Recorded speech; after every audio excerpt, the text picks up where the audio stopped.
kindergarten, there was an incident so tragic that even 10 years later, I have never been able to forget about it. The Great Bubble Incident of 2008. It was my first week of kindergarten. Everything seemed to be going normal. We went out to recess and we were playing with the bubbles. You got like this 1 gallon bottle of bubble solution that we just kept playing with. Having a grand old time playing with the bubbles, and then from the shadows, a first grader appeared. And this was a mean old first grader. She's bigger than any of us. So she came by, and then, without even saying something and looking us straight in the eye, she kicked over the bubbles. A gallon of bubbles just got in a waste, spilled onto the pavement. I went to go get help, but since it was the first week of school and this was a first grader, I didn't know how to tell on her. So I didn't. And then that's where it took a turn for the worse.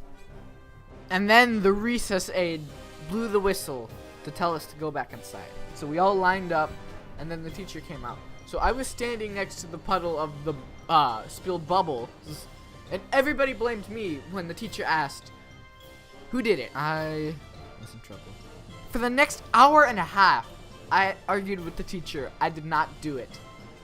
She said I was lying that I didn't do it. So for the next hour and a half, it was just this back and forth between me and the teacher about whether or not I did it. I would not admit defeat. I would continue fighting till hell froze over. The teacher then resorted to dragging me along to the principal's office and calling my parents. And then for the next good while, my parents fought with the teacher and the principal about how I didn't do it. I don't even know what they were threatening me with. It could have been suspension. Just imagine getting suspended on the first week of school. Kindergarten. Ultimately, my parents just took me home, but the worst part about it is that even though I was innocent, we still had to replace the bubbles. Since then, I relapse into PTSD whenever I see just a 1 gallon bottle of Miracle Bubbles on the store shelf. It's that bad.